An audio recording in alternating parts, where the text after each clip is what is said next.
네, 하나님 말씀 보도록 하겠습니다. 에스라 5장 1절부터 17절까지의 말씀입니다. 에스라 5장 1절부터 17절까지의 말씀.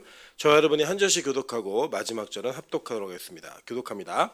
선지자들 곧 선지자 학개와 이도의 손자 스가랴가 이스라엘의 하나님의 이름으로 유다와 예루살렘에 거주하는 유다 사람들에게 예언하였더니 이에 스알디엘의 아들 스룹바벨과 요사닥의 아들 예수아가 일어나 예루살렘에 있던 하나님의 성전을 다시 건축하기 시작하매 하나님의 선지자들이 함께 있어 그들을 돕더니 그때 유브라데강 건너편 총독 다뜨네와 스달보스네와 그들의 동관들이 다 나와 그들에게 이르되 누가 너희에게 명령하여 이 성전을 건축하고 이 성곽을 마치게 하였느냐 하기로 우리가 이 건축하는 자의 이름을 아뢰었으나 하나님이 유다 장로들을 돌보셨으므로 그들이 능히 공사를 막지 못하고 이 일을 다리오에게 아뢰고 그 답장이 오기를 기다렸더라. 유브라데강 건너편 총독 다스네와 스달보스네와 그들의 동관인 유브라데강 건너편 아바삭 사람이 다리오 왕에게 올린 글의 초본은 이러하니라. 그 글에 일렀을 때 다리오 왕은 평안하옵소서. 왕께 아뢰옵나이다. 우리가 유다도에서 가서 지극히 크신 하나님의 성전에 나아가 본즉 성전을 큰 돌로 세우며 벽에 나무를 얹고 부지런히 일함으로 공사가 그 손에서 형통하옵기에 우리가 그 장로들에게 물어보기를 누가 너희에게 명령하여 이 성전을 건축하고 이 성곽을 마치라고 하였느냐 하고 우리가 또 그 우두머리들의 이름을 적어 왕에게 아뢰고자 하여 그들의 이름을 물은즉 그들이 우리에게 대답하여 이르기를 우리는 천지의 하나님의 종이라 예전에는 건축되었던 성전을 우리가 다시 건축하노라 이는 본래 이스라엘의 큰 왕이 건축하여 완공한 것이었으나 우리 조상들이 하늘에 계신 하나님을 노엽게 하였으므로 하나님이 그들을 갈대아 사람 바벨론 왕 느부갓네살의 손에 넘기심에 그가 이 성전을 헐며 이 백성을 사로잡아 바벨론으로 옮겼더니 바벨론 왕 고레스 원년에 고레스 왕이 조서를 내려 하나님의 이 성전을 다시 건축하게 하고 또 느부갓네살이 예루살렘 하나님의 성전 안에서 금 은그릇을 가져다가 바벨론 신당에 두었던 것을 고레스 왕이 그 신당에서 꺼내어 그가 세운 총독 세스바살이라고 부르는 자에게 내주고 일러 말하되 너는 이 그릇들을 가지고 가서 예루살렘 성전에 두고 하나님의 전을 제자리에 건축하라 하매 이에 이 세스바살이 이르러 예루살렘 하나님의 성전 지대를 놓았고 그때로부터 지금까지 건축하여 오나 아직도 마치지 못하였다 하였사오니 합독합니다. 이제 왕께서 좋게 여기시거든 바벨론에서 왕의 보물 정각에서 조사하사 과연 고레스 왕이 조서를 내려 하나님의 이 성전을 예루살렘에 다시 건축하라 하셨는지 보시고 왕은 이 일에 대하여 왕의 기쁘신 뜻을 우리에게 보이소서 하였더라. 아멘. 네, 우리 주변에 있는 분들에게 이렇게 한번 인사하도록 하겠습니다. 당신 때문에 행복해지고 있습니다. 네, 앞뒤로도 인사하겠습니다. 당신을 보니까 진짜 행복해졌습니다. 네, 우리 빛가서 공교회가 서로의 얼굴을 대할 때마다 행복해지는 교회가 되기를 소망합니다. 네, 특별히 오늘 우리 최영 집사가 이제 수술을 잘 마치고 이제 회복 시간으로 들어갔습니다. 하나의 은혜 가운데 이제 정확하게 수술을 잘 마쳤고 이제 회복이 되어져서 쌍둥이로 임신한 일만 남았습니다. 여러분 기도해 주셔서 하나님의 은혜 가운데 이 가정에 또 귀한 태의 열매가 있게 해달라고 기도해 주시기를 소망합니다. 네, 오늘은 에스라 5장 1절부터 17절까지의 말씀을 가지고 은혜와 열심이라는 제목으로 하나님 말씀 증거하도록 하겠습니다. 우리가 은혜라고 하는 것과 열심이라고 하는 것의 간극이 상당히 애매하게 기준이 되어 있습니다. 그래서 구분하기가 쉽지가 않습니다. 어디까지가 은혜이고 어디까지가 열심의 영역인가. 때로는 우리가 열심이라고 하는 것은 우리의 행위를 기반하고 있는 거기 때문에 이 행위가 무언가 은혜를 불러일으킨다고 얘기하면 이것은 율법주의가 됩니다. 그래서 은혜하고 열심이라고 하는 이것은 분명히 복음이라고 하는 것 안에 양립하고 있는데 이 양립되어진 두 가지의 개념을 잘 조화하는 것이 상당히 어렵습니다. 그래서 이게 왜 그러냐면 흔히 말하는 우리가 율법주의와 그 복음주의의 그 간극에서 항상 부딪히고 있는 충돌은 이 구분이 명확하지가 않기 때문에 일어나는 일이기 때문입니다. 저는 오늘 성경의 말씀을 통하여서 우리 빛가서 공교회 주신 하나님의 은혜가 어떻게 우리의 열심으로 이어지는 것이 올바른 열심인가에 대한 부분을 가지고 함께 이 본문을 통해 말씀을 나누고 함께 은혜 받는 시간 갖도록 하겠습니다.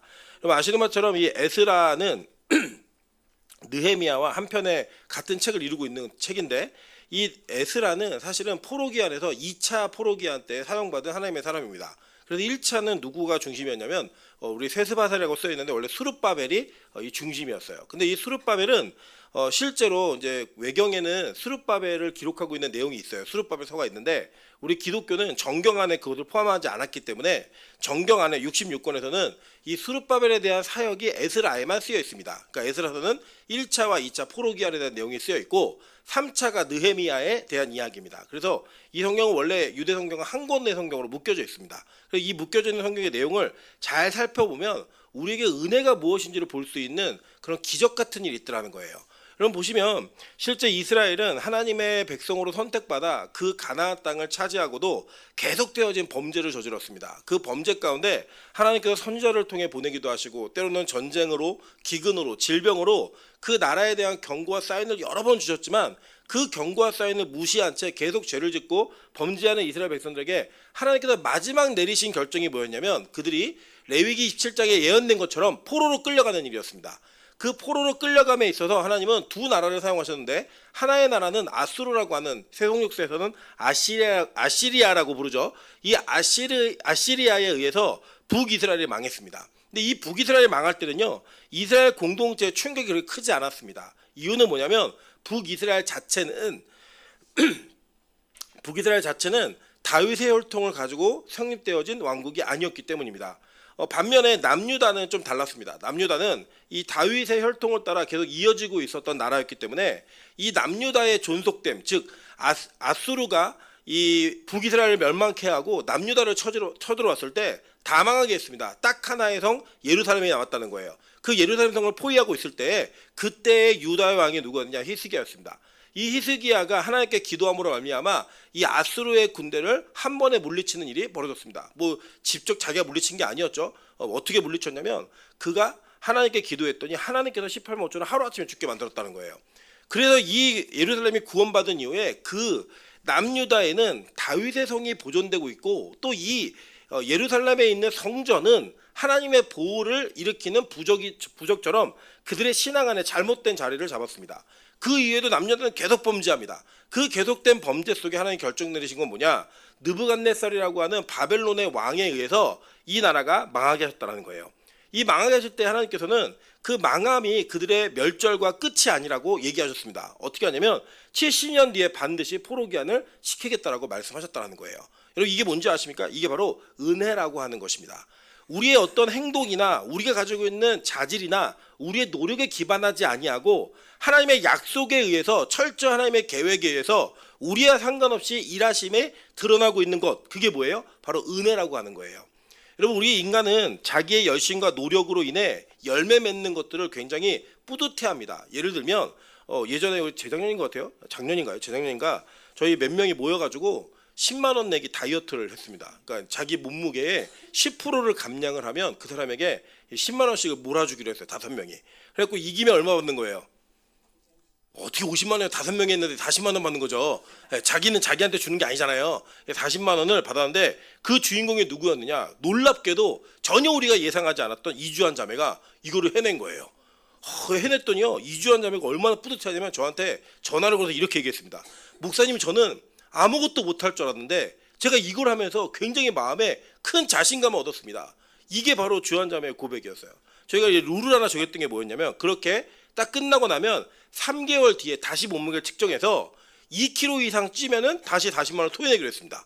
근데 이제 그때 위기가 다가온 거예요. 그때가 되니까 주한 자매가 또 원래 모습으로 돌아와가지고 막 먹기 시작한 거예요. 그래갖고 요때쯤에 굉장한 긴장감을 가지고 저울에 올라갔는데 다행히 원래 몸무게를 잘 유지하고 있더라고요.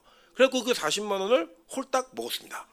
네. 그래서 이제 나머지가 굉장히 막 기도했거든요. 하나님 제발 2kg만 넘게 해주세요. 그러면서 막 치킨 쿠폰 보내고 막 이러는데 안 통했어요. 그런데 나중에 지금에 와서는 우리 주한자매가 원래 모습으로 돌아왔습니다. 언제요? 다이어트하기 이전보다 더 안 좋은 모습으로 돌아왔습니다. 예, 여러분 보세요.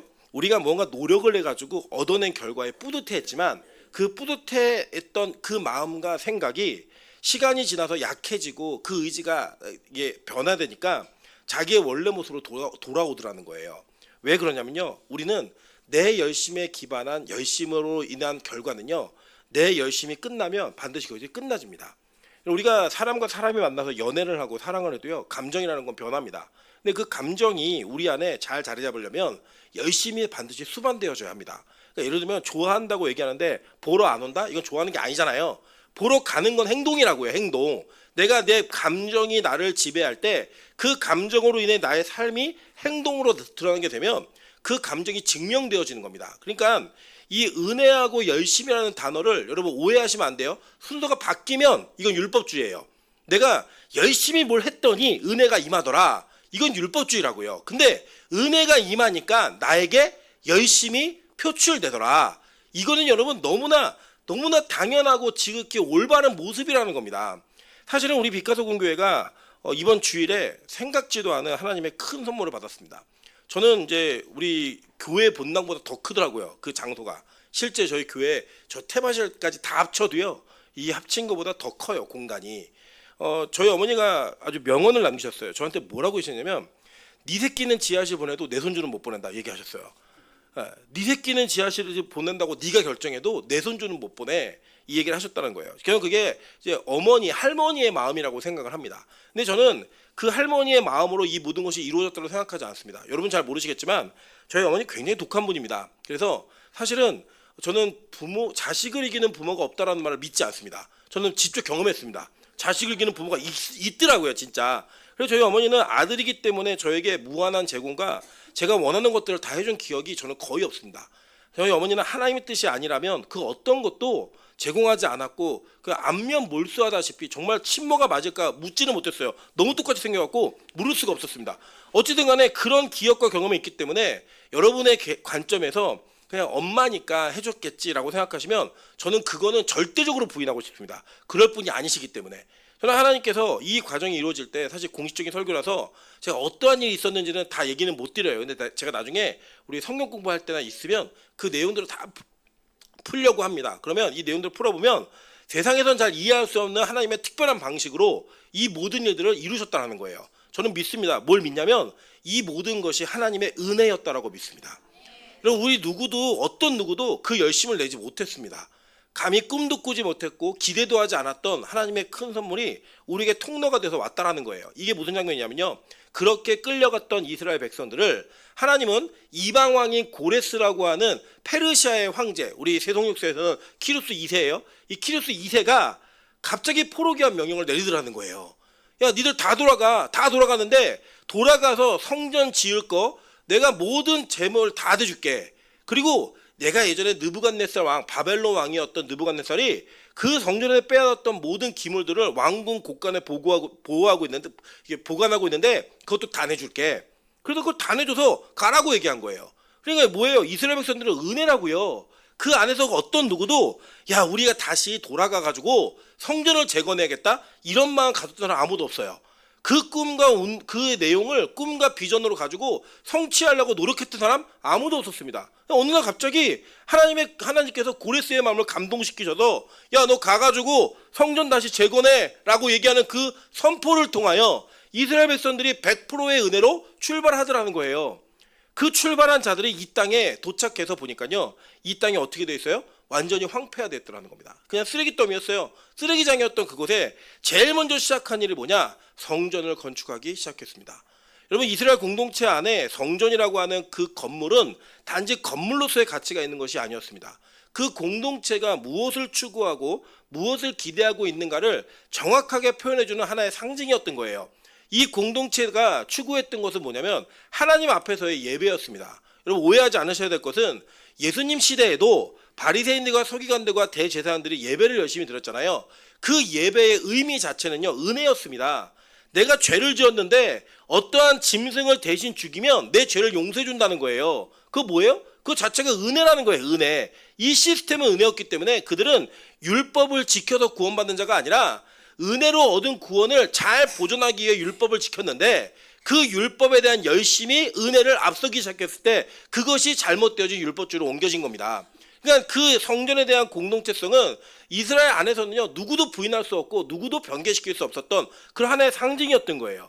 그 성전을 하나님께서는 이스라엘 백성을 통해 짓게 만드셨다는 겁니다. 이걸 지어갈 때 어떤 일이 벌어졌냐면요, 이 지어감 속에서 방해가 드러납니다. 그 방해가 어떻게 드러나는지 성경을 한번 보도록 하겠습니다. 자, 에스라 4장 2절입니다. 다 같이 읽겠습니다. 시작. 스룹바벨과 족장들에게 나와 이르되 우리도 너희와 함께 건축하게 하라. 우리도 너희 같이 너희 하나님을 찾노라. 아수르 왕 에사라돈이 우리를 이리로 오게 한 날부터 우리가 하나님께 제사를 드리노라 하니. 자, 여기 보니까요. 1절에는 사로잡혔던 자들의 자손이 이스라엘 하나님 여호와의 성전을 건축한 다음을 유다와 베냐민에 누가 들었어요? 대적이 들었다는 거예요. 대적이 듣고 그들이 나와서 한 일이 뭐냐면요. 야, 짓지 마. 이거 아니었어요. 뭐였죠? 야, 우리랑 같이 짓자. 이겁니다. 자, 이 같이 짓자라고 얘기했던 이 대적들, 그들의 정체와 정체성이 뭐냐면요. 그들은 다른 피가 섞인 이방인들이었습니다. 물론 이것을 문자적으로 이해하시면 안 돼요. 이 문화적으로는 우리 뭐 기독교 공동체가 뭐 그러니까 다문화의 인종들을 거절하거나 배척하는 거 절대 아닙니다. 그런데 이 시대에는요, 그 민족이 특수하게 섬기는 자기들만의 신이 있었어요. 그래서 이 민족이 섞였다라고 하는 것은 단지 혈통적인 연합이 이루어졌다라고 얘기하는 것에서 끝나는 것이 아니라 그들이 가지고 있는 신앙이 혼합되어졌다라고 보는 것을 상징하는 것이 맞습니다. 그러니까 그들은 이 땅에 남아 있었지만 다른 민족과 섞여져서 그들의 하나님은 이 이스라엘 공동체가 원래 섬겼던 성경이 말하는 하나님이 아니었다라는 겁니다. 여러분, 이 철학자들이 하나님과 신에 대한 존재를 계속 이야기합니다. 그래서 많은 목사님들과 설교자들이 이 철학자들의 하나님을 다 갖고 들어와서 기독교 증명을 하면서 신의 존재를 증명합니다. 여러분, 그렇게 증명할 때 어떤 목사님이 아주 중요한 얘기를 했어요. 뭐라고 했냐면 그 철학자들의 하나님은 아브라함의 하나님, 이삭의 하나님, 야곱의 하나님이 아니다라고 얘기했어요. 되게 중요한 개념입니다. 우리가 신이 있다라고 하는 걸 믿는 사람도 되게 많아요. 근데 그렇게 믿는 사람들이 다 하나님 믿는 거 아닙니다. 신이 있다고 믿는 것과 아브라함의 하나님, 이삭의 하나님, 야곱의 하나님 믿는 것은 전혀 다른 신을 섬기는 이방신과의 교제이지, 그들이 말하고 있는 단어 속에 하나님이라는 단어가 우리가 동일하다고 절대 동일한 하나님이 아닙니다. 여러분, 그들이 잘못되어진 신앙과 잘못되어진 영적 배경을 가지고 이 성전 짓는 것도 동참하기 원했다는 거예요. 여러분, 성전을 짓는다는 행위가 건축물에 국한되시면 굉장히 유치한 성경 읽기를 하시는 거예요. 성전을 건축한다라고 하는 것은 뭐냐면 예배에 대한 회복을 얘기하는 겁니다. 이 예배에 대한 회복이 있을 때에 이방의 다른 신앙의 배경이 있는 자들이 그 성전 건축에 동참한다고 얘기하는 것은 이 성전에서 드리는 예배 가운데 이방신이 섬기고 있는 그 문화적 행태가 이 성전 안으로 들어온다는 거예요. 예배 안으로 침투된다는 얘기예요. 그 침투된다는 얘기는 결국 뭐냐? 성전이 올바르게 건축되지 못한다라는 이야기와 동일한 이야기라는 겁니다. 여러분, 그렇게 그들은 회유책을 통하여서 그 미소 속에 감추어진 음모를 가지고 이 성전 건축에 동참하고자 했습니다. 그때 스룹바벨이 뭐라고 얘기했죠? 자, 이렇게 얘기해요. 뭐라고 했냐면 3절입니다. 스룹바벨과 예수아와 기타 이스라엘 족장들이 이르되 우리 하나님의 성전을 건축하는데 너희는 우리와 상관이 없느니라. 바사왕 고레스가 우리에게 명령하신 대로 우리가 이스라엘의 하나님 여호와를 위하여 홀로 건축하리라 하였더니 라고 얘기해요. 뭐예요? 끼지 말라는 거예요. 너희 끼지 마. 우리는 우리식으로 교육하고 우리식으로 건축할 거야 라고 얘기합니다. 여러분, 제가 일전에 소개해드렸던 그 영주에 있는 경산에 있는 학교 혹시 기억나시나요? 이 경산에 있는 학교가 이제 저희 조카가 이제 입학하게 되다 보니까 제가 내용을 좀 알았는데 이 수업료가 한 달에 약 180만 원 정도 한대요. 수업료가. 근데 이 180만 원이라는 금액이 큰 것 같지만 실제 거기에서 기숙하고 모든 사교육이 다 해결이 되기 때문에 또 다 따져보면 그렇게 비싼 것도 아니라고 사람들은 그렇게 얘기를 해요. 근데 이 학교가 더 수업료를 줄일 수 있는 방법이 있습니다. 뭐냐면 나라 지원 받으면 돼요. 이 나라 지원을 안 받기로 교장선생님이 결정한 내용이 있어요. 저는 사실 그 내용 자체는 다 모르기 때문에 다 소개할 수는 없지만 이렇게 표현했어요. 뭐라고 표현했냐면 나라의 지원을 받으면 기독교적 교육을 하지 못합니다. 그래서 거절했다는 거예요. 그래서 성경 가르치고 수업 시간에 찬양을 가르치고 이런 거 가르치다 보니까 수업료를 줄이기 위해서 받을 수가 없다는 거예요. 그러면서도 또 최소한 필요한 거 받다 보니까 어떤 사람들에게는 비싸게 느껴지고 또 어떤 사람들에게는 뭐 그거 갖고 되겠냐 이렇게 느껴지는 이 양극단의 이 시각이 존재한다라는 어려움을 표시하시더라고요. 저는 뭐 그게 비싸다 싸다 이런 얘기하고자 이 얘기 꺼낸 게 아닙니다. 그 학교의 정신이 중요하다는 거예요. 뭐냐면 나는 기독교적 교육을 하고 싶은데 그 기독교적 교육을 하는 데 있어서 무언가 재정적인 수월함을 얻어내면 진짜 가치 있는 것을 잃어버려야 되는 그런 어려운 환경이 주어진다는 거예요. 그래서 내가 어렵고 힘들어도 이 길을 가겠다고 결정한 그 결정, 물론 교육 철학과 신학에 동의하는 분도 있고 동의하지 않는 분도 있겠지만 저는 그 명제 자체는 굉장히 의미가 있다고 생각합니다. 여러분, 우리가 무언가 진행할 때 어떤 세상의 방법과 세상의 것들이 들어오면 우리 안에 좀 더 수월함이 있다고요. 수월함이. 근데 그 수월함을 포기하려고 하면 우리는 더 고난의 길을 걸어야 되는데, 이 고난의 길을 걸어야 되는 것과 수월함을 포기하는 것과 포기하지 않고 그것을 취하는 것은요, 우리가 기준이 있다는 거예요. 어떤 기준이냐? 하나님의 눈으로 그 사건을 보면, 하나님의 관점으로 그 사건을 이해하면 이것을 우리가 받아야 되는지 받지 않아야 되는지를 알 수 있다는 겁니다. 저는 밑에 우리 3층이 이제 우리에게 교육관으로 주어졌습니다. 교육관으로 주어졌기 때문에 저는 그 공간을 이렇게 얘기하시더라고요. 그래, 너네가 뭐 하고 싶은 꿈이고 다 한다. 근데 그냥 여기는 온전히 아이들을 위해서 예배하는 공간으로 썼으면 좋겠다라고 말씀하셨어요. 물론 강요는 아니었어요. 그냥 권면하시는 말씀이었어요. 근데 제가 그 말씀에 두말하지 않고 아멘으로 저는 화답했습니다. 여러분, 제가 아시겠지만 저는 우리 교회가 뭔가 다른 일을 해서라도 그 영역들을 채워가야 되는 부분이 있다라고 지금도 믿고 있고 앞으로도 그 도전을 할 겁니다. 그럼에도 불구하고 이 공간 자체는 아이들이 예배하는 공간으로 썼으면 좋겠다는 거예요. 여러분, 놀라운 은혜가 뭐였냐면요, 하늘문에 정말 우리 교회를 잘 알지 못하는 분들도 정말 거금의 액수들을 다 헌금하셨습니다. 이걸 위해서. 그 헌금한 내용들을 저희 어머니가 저를 앉혀놓고 하나하나 꼬박꼬박 얘기하셨어요. 이유는 뭐냐면 이것이 얼마나 큰 하나님의 은혜인지를 기억하고 잊지 말라는 거예요. 누가 뭘 했다가 아니라 이게 이런 하나님의 은혜를 통하여 너에게 이런 일이 왔다라는 거예요. 여러분, 그게 바로 이스라엘 백성들에게 있었던 일이었습니다. 그래서 그들이 했던 일이 뭐냐? 세상과 타협하지 않은 거예요. 니들 끼면 더 좋을 수 있지. 근데 아니야. 이거는 우리가 혼자 할 일이야. 여러분, 그러면서 그들이 했던 일이 뭔지 아세요? 그들이 성전 건축에 자기들의 모든 것들을 밀어놓고 열심히 했단 말이에요. 그런데 여러분, 악한 마귀는요, 어떻게 했느냐? 그들을 교묘하게 대적합니다. 어떻게 하냐면 이 왕에게 편지를 써가지고 이들이 얼마나 반항심이 있는 민족인지를 계속 강조해 줍니다. 결국엔 어떻게 됐냐? 16년 동안 성전 건축이 멈췄어요. 이 멈춘 이후에 다시 시작하는 장면이 바로 5장입니다. 물론 이제 이 내용이 6절부터 23절까지의 내용은 이제 후대에 있는 성벽 건축 때 있었던 이야기 갖다 끌어온 거예요. 그건 뭐냐면 성전을 지을 때도 방해가 있었고 성벽을 지을 때도 방해가 있었다는 거예요. 그러니까 1차 때와 2차 때 계속 방해는 이어진 겁니다. 그 기간으로 따지면 약 100년 가까운 시간이에요. 계속 방해가 있다는 거예요. 그러니까 여러분, 이때도 100년 동안의 악한 마귀가 교회 짓고 예배 회복되는 걸 방해했다면 지금 할까 안 할까요? 하죠. 그럼 가끔 어떤 분들 그런 분들 계세요. 이 뭐 귀신 들림이나 악한 마귀는 예전에 고대 사회에 정신병이나 이런 것들을 이해하지 못하는 자들이 써놓은 내용이다라고 얘기하는 분도 계시고 그때만 있었던 일이다라고 얘기하는 분이 있는 거예요. 근데 여러분, 제가 그냥 성경에 있는 이야기 믿는다는 전제로 이렇게 설명을 드리면 이런 거예요. 예수님 때 쫓겨난 귀신이 죽었을까요, 안 죽었을까요? 예? 예수님 때 예수님이 쫓아낸 귀신들 있잖아요. 그 귀신 죽었어요, 안 죽었어요? 예? 고민돼서 이게 어려우세요? 죽었어요, 안 죽었어요? 그 나사로는 죽었어요, 안 죽었어요? 죽었죠. 그때 쫓겨난 귀신들은 죽었어요, 안 죽었어요? 안 죽었어요. 어디 있냐면 여러분 옆에 있는 거 지금 옆에 보세요. 귀신은 죽지 않아요. 귀신은 지금까지 계속 있다고요. 언제까지냐면 영원한 불못에서 귀신이 지옥을 관장하는 게 아니라 지옥 간 백성과 함께 고통받는 곳이에요. 그것은. 그러니까 귀신은 어떤 사람은 이제 물귀신 아시죠? 물귀신이 귀신의 속성을 가장 잘 표현한 겁니다. 내가 앞으로 하나님의 왕국이 완성되었을 때에 영원한 불못에 빠지는 걸 알기 때문에 어떤 사람이라도 끌고 가고 싶은 거예요. 나만 죽을 수 없다. 너도 죽어라. 이거예요. 여러분, 근데 귀신이 예수님 때 쫓겨난 귀신 다시 묻겠습니다. 죽었어요, 안 죽었어요?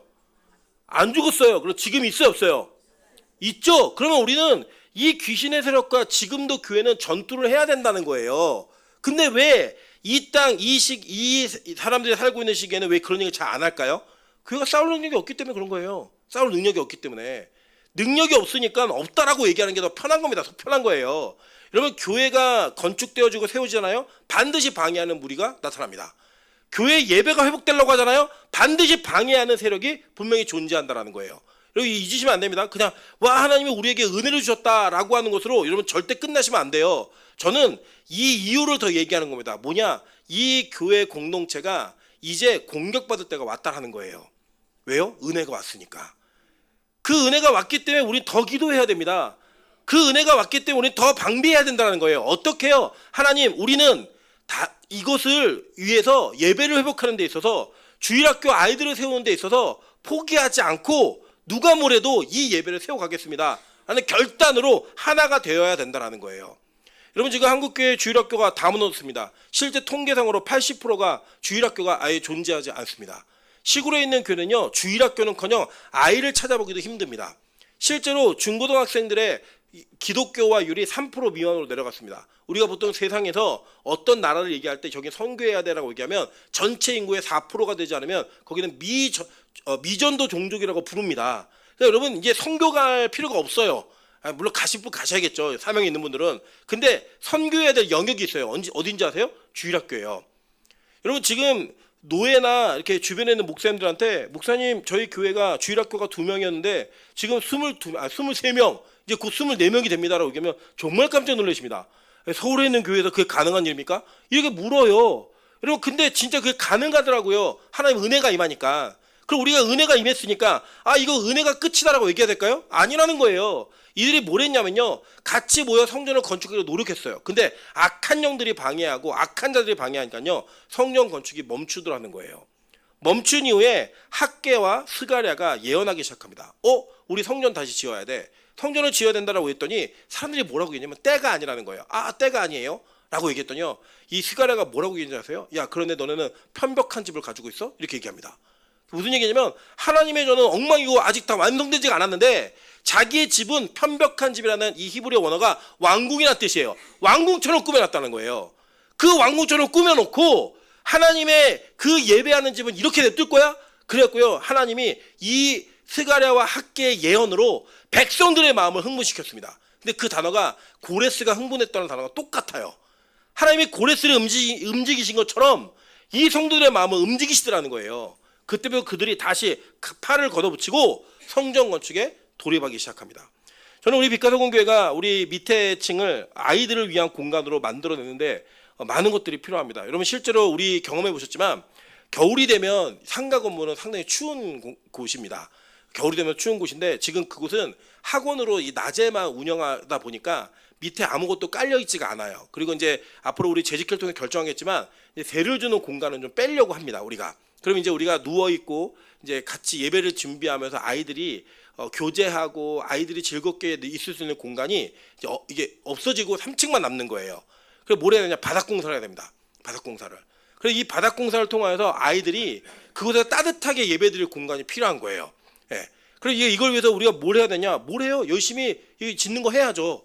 이번에는 제가 결정한 건 뭐냐면 우리 저를 포함한 모든 교육자가 공사에 뛰어들 겁니다. 예. 그래갖고 그 판도 깔아보고 벽도 칠해보고 다 해볼 거예요.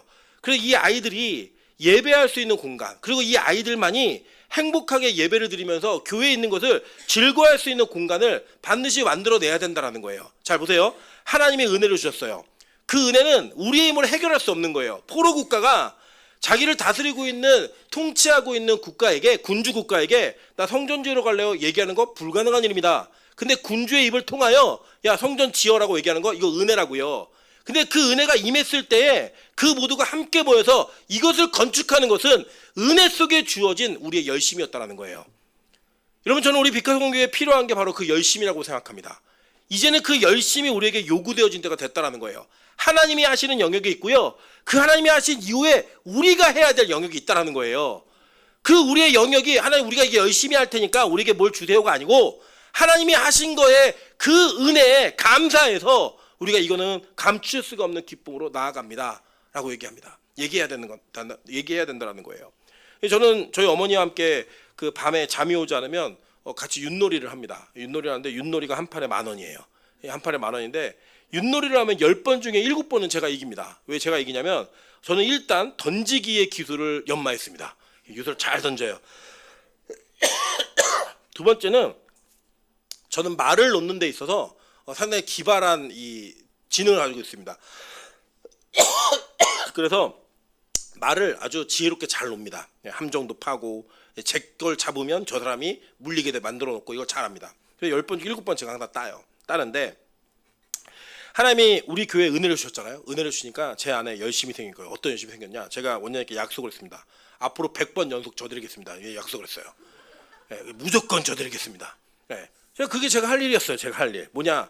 얼마나 감사한지, 얼마나 은혜이고 감격인지 그렇게라도 표현하고 싶은 거예요. 여러분 이거를 오해하지 마세요. 뭐 제가 져드리는 게 열심이다 이거 얘기한 게 아니라 감사라고 하는 것을 통해 나오는 열심이 그런 열심이라는 거예요. 감사라고 하는 것은 우리로 하여금 내가 가지고 있는 실력이나 내가 가지고 있는 능력이나 내가 가지고 있는 자원을 기반해서 뭘 하는 게 아니라 감사하니까 뭐라도 어떻게 해드리지 그거예요. 그냥 어머니가 이기시면 좋아하시니까 그거 못 져드리겠어요? 예전에는 승부를 갖고 항상 이겨야 된다고 생각했지만 아니라는 거예요. 감사하니까. 여러분 하나님과의 줄다리기와 하나님과의 경쟁에서 항상 이기셨잖아요. 말씀도 이기고 은혜도 이기고 내 고집으로 하나님을 이기고 주변의 모든 것들이 이겨왔던 게 우리의 삶 아니었습니까? 근데 우리 그날 얼마나 다 감격했습니까? 아무도 기대하지 않았던 아무도 몰랐던 이런 하나님의 은혜가 주어졌을 때 이제 우리에게 필요한 게 뭐냐면 감사의 반응이라는 거예요. 감사의 반응. 하나님이 그런 은혜를 주셨다면 우리에게 뭐가 더 아깝고 뭐가 더 힘들겠어요? 우리가 할 수 있는 일이 있다면 하나님 최선을 다해서 무언가 하겠습니다 라고 하는 그 고백을 기반으로 하나님은 은혜를 통한 감사의 열심을 우리에게 요구하신다는 거예요. 저는 우리에게 이런 일이 일어나길 소망합니다. 자, 학개서 1장 14절 다 같이 읽어보겠습니다. 학개서 1장 14절입니다. 다 같이 읽겠습니다. 시작. 여호와께서 스알디엘의 아들 유다 총독 스룹바벨의 마음과 여호사닥의 아들 대제사장 여호와수아의 마음과 남은 모든 백성의 마음을 감동시키심에 그들이 와서 만군의 여호와 그들의 하나님 전 공사를 하였으니. 자, 여기 뭐라고 나와요? 백성의 마음을 어떻게 했어요? 감동시켰다라고 얘기해요. 감동시키셨다. 저는 이 감동이 우리 빛가서 공교에 임하기를 소망합니다. 부담이 아니고 그 거리낌이 아니고 억지로도 아니고 이 감동을 해나요. 그 감동과 감사로 인해 우리가 같이 함께 움직일 수 있는 그 마음. 저는 그 마음이 우리 교회에게 필요하다는 거예요. 어떤 분이 이렇게 얘기하시더라고요. 자기가 빛가서 공교회를 기도했는데 하나님이 빛가서 공교회에 어린 영혼들을 많이 맡기실 거래요. 왜 아멘 안 하세요? 어린 영혼들을 많이 맡기실 거래요. 네. 여러분 우리 교회는 적어도 안 되는 형편 속에 하나님께 올바른 선택을 했던 기억이 있습니다. 여러분 기억은 아시겠지만 우리 세윤이가 6학년 때 이 교회로 왔습니다. 그래서 세윤이가 6학년 때 와서 중학교 1학년이 됐는데 세윤이가 유일한 중등부 아이였습니다. 그 중등부 아이가 1학년 한 명이 있을 때 우리 교회가 선택할 수 있는 건 두 가지였습니다. 하나는 이 아이가 한 명이니까 좀 더 많아질 때까지 기다리는 거. 무시하자. 일단은 무시하자. 일단은 우리가 외면하자. 이렇게 할 수 있는 방법이 있었어요. 재정적으로 이게 훨씬 유리합니다. 재정적으로 훨씬 이것이 올바르고 합리적인 선택입니다. 또 한 가지는 뭐였냐면 우리가 좀 손해를 보더라도 우리가 조금 무리가 되더라도 우리가 중등부 사역자를 뽑자라고 결의하는 거였어요. 감사하게도 우리 빛가서 공교회가 올바른 선택을 했습니다. 잘 들어보세요. 합리적인 선택이 아니라 올바른 선택을 했습니다. 여러분 때로는 합리적이지 않은 것이 올바를 수 있다는 거예요. 합리적이지는 않지만 올바른 선택을 했을 때 온 사역자가 우리 이승재 강목사님이에요. 저 가정이 우리 교회 온 겁니다. 여러분 얼마나 많은 일을 하고 있어요. 우리 교회 와가지고 진짜 뭐 말씀도 잘 가르치고 아이들을 위해 헌신도 하고 또 사모님도 데리고 와서 같이 우리 영화부가 또 돌아가게 되고 이러면서 교회 안에 많은 유익이 주어졌습니다.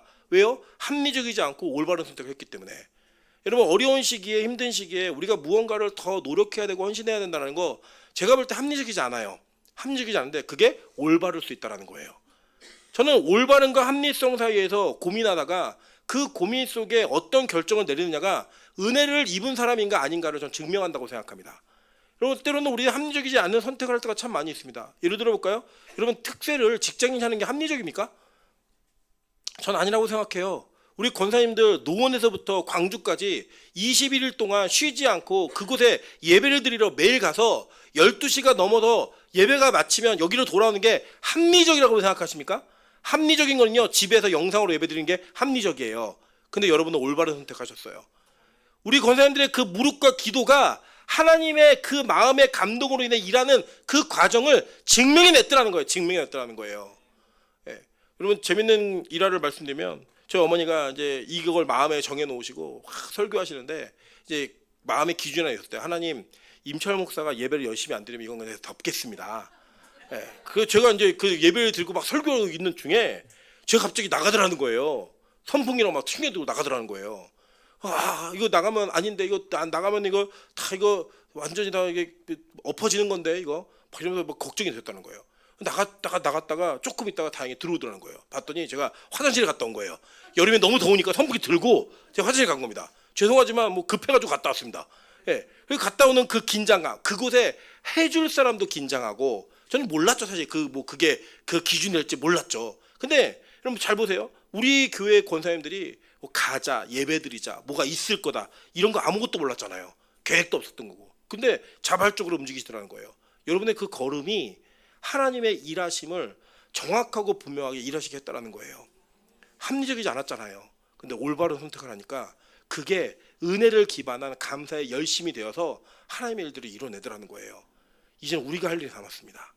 정말 우리가 할 일이 남았습니다. 하나님, 빛과소금교회가 아직 그렇게 뭐 대형 교회도 아니고 이제 막 성장하면서 아이들을 세워가고 있는 교회이지만 하나님 우리가 합리적이지 않지만 올바른 일을 선택했을 때에 하나님의 다음에 일하심을 우리가 꼭 보고 싶습니다. 저희 아내가 뭐 7년 전, 정확히 7년 전이죠. 이 교회에 부임을 할 때 사실은 저는 부임해서 목회를 할 힘이 없었던 상태였습니다. 저희 아내가 이 교회를 가자는 거예요.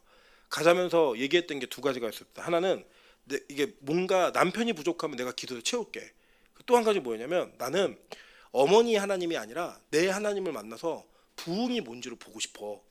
이게 저희 아내의 고백이었어요. 그리고 이번에 저희 아내가 처음으로 이렇게 얘기하더라고요. 아 이게 부흥이구나. 아 이게 부흥이구나. 우리가 기대하지 않고 우리가 몰랐던 그 은혜가 임하는 거 이게 부흥이구나. 그러면서 뭐냐면 부흥의 첫 맛을 봤다는 거예요. 그리고 이제 두 번째 맛을 볼 때가 되었습니다. 예. 다음 맛을 계속 볼 때가 되었습니다. 예. 우리 교회 홍보할 때 이렇게 하세요. 부흥을 맛보여드리겠습니다. 예. 맛 좀 볼래? 이렇게 부흥 맛 좀 볼래? 그거예요 우리 교회. 예. 진짜 하나님이 일하시는 거, 우리의 예상을 뛰어넘는, 우리의 계획을 뛰어넘는 그 은혜가 임하면 우리 정말 그럴 가능성이 없던 사람들이 어떻게 열심을 내는가, 어떻게 열심히 우리가 나타나는가, 전 그걸 보고 싶은 거예요. 제가 요새 한 사람이 좀 자꾸 떠올라요. 누가 떠오르면 화평이가 자꾸 떠오릅니다. 화평이가 이렇게 말을 했습니다. 화평이 가족이, 그러니까 물론 매형도 가족이지만 형제 가족이 이제 누나 둘이 있고 이제 본인 있는 거 아니에요? 셋째 있는데 첫째 누나는 그래도 기본의 의무는 좀 했어요 신앙생활에. 그래도 이제 둘째 누나는 자기 편인 줄 알았어요. 예. 주님을 멀리하고 적당한 거리를 유지하면서 주님을 가까이게 놓으면 당신 이렇게 해서 멀리하는 그 긴장감이 있었는데 둘째 누나가 갑자기 변화가 된 거예요. 그래서 이 셋째가 어떤 마음이 드냐면 다음엔 자기일 것 같다는 불안감이 있다는 거예요. 예. 뭐예요? 때가 된 거죠. 예. 다음은 자기일 것 같다는 거예요. 저는 우리 화평이가 매일 예배드리는 열심으로 하나님의 은혜로 부르실 거라고 믿습니다. 그 뭐예요? 안 될 것 같은 애가 하는 거, 그게 은혜고 열심이라고요. 우리 옆 사람이 한번 인사하겠습니다. 내가 매일 예배드릴 사람처럼 보입니까? 할렐루야. 네, 제가 우리 미나연 조사님 얘기하면 뭐 하고 싶은 얘기가 너무 많고 할 얘기도 너무 많지만 나가면은 다 나가면 사역을 못 할까봐 제가 얘기를 못 하겠어요. 근데 중요한 거 확실한 거 딱 한 가지가 있어요. 뭐냐면 정말 우리 미나연 조사님에게는 하나님의 은혜가 임했고 그 은혜를 기반한 열심이 나타난 거예요. 정말 우리 미나연 조사님 예배 열심히 드리는 사람이 아니었다고요. 제가 하나만 말씀드릴게요. 집에다가 예배 드린다고 뻥치고 놀러 다니는 여자예요. 예, 그랬던 사람이 이제는 놀러가 다니는 걸 포기하고 예배드리는 사람으로 바뀌었어요. 여러분 그게 뭐예요? 하나님의 열심으로 하나님의 은혜로 나타난 하나님의 열심이었다고요. 저 우리 빛과소금교회 한 사람 한 사람이 그 열심을 경험하는 은혜가 있길 소망합니다. 아, 내가 이렇게 예배를 드리다니, 내가 이렇게 하나님께 헌신할 수 있다니, 내가 이렇게 헌금할 수 있다니. 여러분 그런 열심이 하나님의 은혜로 말미암아야지만 여러분의 공로가 되지 않는 거예요. 이 땅은요 내 열심으로 이룬 건 다 내 공로가 있습니다. 나를 인정받고 싶어하는 마음이 우리 안에 새록새록 살아납니다.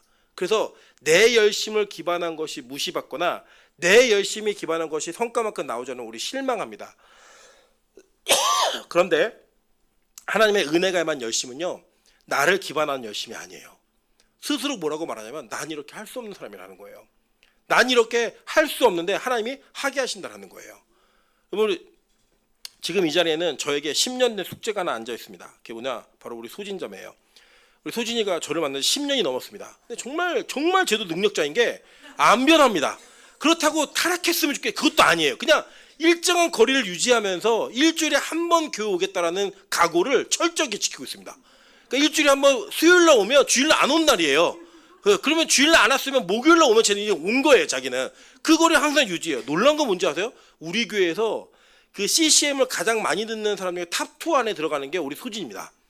그리고 맨날 또 찬양은 들어요. 찬양도 듣는데 교회는 일주일에 무조건 한 번이에요. 그 한 번 넘으면 안 돼요. 우리 소진이가 뭐라고 얼마 전에 약속했냐면 자기가 이제 뭘 그만두고 다 그만두고 이런 걸 좀 해보고 싶대요. 그래서 이제 공부를 할 준비를 하면서 뭐라고 했냐면 주일날 안 빠지도록 노력할게요. 이렇게 얘기했어요. 네. 네. 노력을 한다고 얘기했고 오늘 수요일 날 왔어요. 그러니까 주일날 안 빠지는데 수요일 날 왔다는 건 뭐예요? 아 이제 한 번을 넘어서 두 번 하는 거예요. 네. 저는 우리 소진이가 매일의 예배가 될 줄 믿습니다. 네. 그게 뭐예요? 하나님의 은혜에 기반한 열심이라는 거예요. 여러분 내가 뭘 열심히 했더니 은혜가 임하더라 이게 아니라 하나님의 은혜가 임하니까 우리에게 하나님의 열심이 우리를 통해 드러나더라는 거. 저는 그게 바로 부흥이라고 생각합니다. 우리 빛가서 공교회 부흥했고 앞으로 더 부흥할 겁니다. 그 부흥 속에 우리에게 하나님의 숙제가 주어졌다면 하나님이 은혜로 주신 그 공간을 우리의 열심을 통해 다 새롭게 세워내고 그곳의 영혼들을 채우는 일입니다. 제가 부교육자들한테 이렇게 이야기했습니다. 차라리 우리가 돈을 받았으면 마음이 더 편했겠다. 이 돈을 갖고 뭘 할까? 뭐 이런 생각을 했겠죠. 근데 공간을 받았다. 근데 이 공간을 채우는 건 우리의 책임이 반드시 수반되어진다.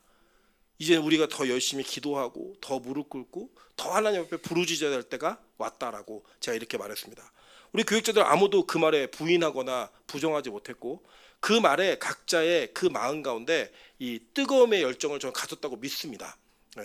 우리 민정간사가 이렇게 얘기했거든요. 항상 자기는 이 길을 가야 되는지 안 가야 되는지 아직도 모르겠대요. 근데 이번에 수련회를 하면서 우리 빛가소금교회 아이들이 예배를 제일 못 드린다는 얘기를 들으면서 열받았습니다. 뭐라고 했냐면 예배의 가치를 높이겠대요. 우리 교회 예배의 가치를. 이게 저는 담임 목사가 해야 될 이거 말 멘트를 뭐 자기가 하고 있는 거예요. 담임 목사 되려고 그러나 저는 뭐 되게 의심스러운데 하여간 그 말을 했을 때에 저 기뻤습니다. 뭐가 기뻤냐면 그냥 우리 교회 사역자들이 야 나 사역하기 너무 힘들다. 나 이거 그만했으면 좋겠다가 아니라 예배의 가치를 높이는 사역하겠대요. 얼마나 멋집니까? 저는 그런 은혜가 우리 교회에 들어간다면 우리 아이들에게 예배라고 하는 가치가 얼마나 영광스러운 가치인지를 우리가 얘기해주고 표현해줄 수 있다면 저는 이 교회 공동체는 부흥이 대를 이어서 부흥할 거라고 믿고 있습니다. 예배에 대한 가치가 무엇인지를 세울 수 있는 교회, 그걸 위해서 우리 자신의 열심을 통하여 하나님의 은혜가 나에게 나타났고 이루어졌음을 증명해낼 수 있는 교회, 그 교회가 저는 빛과 소금 교회이기를 소망합니다. 만약에 진짜 우리가 구원을 받은 그 은혜가 여러분에게 큰 감격이라면 예수 그리스도를 통한 십자가의 은혜가 한량없는 감당할 수 없는 큰 기쁨의 감격이라면 여러분 우리 지금 이렇게 신앙생활 할 수 없습니다. 그것이 진짜 느껴진다면 우리 세상 것과 예수를 비교하지도 않고 나의 것과 예수를 바꾸지도 않습니다. 하나님의 것을 항상 앞세울 수 있고 어떤 열심으로도 이 은혜를 갚아야 된다고 달려갈 수 있는 인생, 그 인생이 될 수 있다면 저는 빛과 소금교회 하나님께서 복 주실 거라고 믿고 있습니다. 그 복은 세상이 얘기하는 뭐 돈이 많아지고 뭐 건물이 이건 복이 아니라 그냥 하나님을 더 사랑하고 하나님 때문에 모든 것을 조건 없이 드릴 수 있고 주님 때문에 이 땅에서 하나님을 위한 살아가는 인생을 결정하고 결단할 수 있는 그런 은혜로 이 공동체를 이끌어 가실 겁니다. 그런 은혜가 있기를 주님의 이름으로 축원합니다. 하지만 찬양으로 기도하며 주님 앞에 나아가도록 하겠습니다. 주 예수의 얼굴을 구하며. 여러분 이 찬양의 가사 속에 이런 가사가 있습니다. 다시 한번 부흥을 주셔서 주의 나라가 이 땅 가운데 세워지는 그 영광을 우리 보게 하소서. 주 예수의 영광을. 우리 권사님들 장로님들 그 청년기에 하나님이 이 땅에 부흥을 주신 것을 눈으로 보셨습니다. 여의도 광장에 70만이 넘는 사람이 모여서 뭐 100만이라고 얘기도 하는데 모여가지고 하나님을 찬양하며 예배했던 그 장면의 감격스러움을 우리는 귀로 들었지만 여러분은 실제로 경험하셨습니다. 근데 지금은요 주일학교 아이들이 사라진 세대, 교회의 영광이 사라진 세대, 교회를 개독교라고 욕하는 것이 너무나 합리적이라고 얘기하는 이 세대 속에 한국교회가 위기에 처해서 조롱받고 있습니다. 저는 이것을 다시 부흥을 일으킬 수 있는 건 다른 건 없다고 생각합니다. 교회가 이제 주일학교에 목숨 걸어야 됩니다. 다음 세대가 하나님의 은혜 가운데 다시 돌아올 수 있도록 그 예배의 터전을 다시 만들어내야만 합니다. 영적으로 그리고 물리적으로 모든 면에서. 여러분 그것을 위해서 헌신하지 않으면 한국교회 미래 없습니다. 진짜 미래 없습니다. 여러분 우리 교회도 저는 늙었다고 생각하는데 다른 교회 목사님들은 우리 교회 보면서 젊은 교회라고 얘기합니다. 얼마나 늙었길래 얼마나 교회의 미래가 없길래. 저는 그 얘기를 들을 때마다 속이 너무너무 상하지만 저는 그렇게 속상하는 걸로 끝내지 않습니다. 왜요? 빛과 소금 교회가 있으니까. 아멘. 저는 그것 때문에 마음 상하지 않습니다. 왜요? 우리 빛과 소금 교회 주일학교 아이들이 있기 때문에. 여러분, 이 아이들을 위해서 기도하는 마음으로 하나님 다시 이 아이들을 통해 이 교회에 부흥을 주십시오. 이 아이들을 통해 다시 한번 예배의 영광을 보여주옵소서. 그래서 주님의 영광이 다시 이 땅 가운데 펼쳐지는 그 놀라운 장면을 우리가 살아있는 동안 볼 수 있게 도와달라고 우리 찬양으로 기도하며 나아가도록 하겠습니다.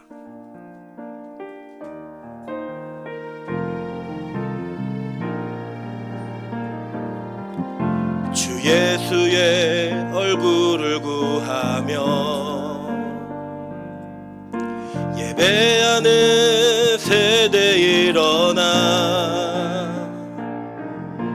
주 위에 살며 주 위에 죽으니 이것이 우리의 부르심. 살기 위해 주 따르지 않고 죽기 위해 주를 따르며